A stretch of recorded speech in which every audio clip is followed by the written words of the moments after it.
Are you wondering how to remove these ski rivets on your snowmobile? Well, this is how you do it. I saw someone else do this and it works really well. You put a nail punch inside the rivet and then you just grab one of these torches. They're like $20 at Home Depot. You heat it up for about a minute. Grab this punch with some pliers, put it on something else that's metal. This paint can. Grab a pry tool and just pop.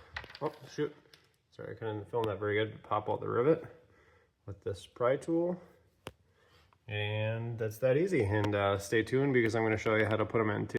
Okay, it's kind of hard to film at the same time, but basically what I did is I just stuck the rivet on each side. I did one at a time. I did this one first and then did this one, but I used this vice grip to push them in there, and it worked.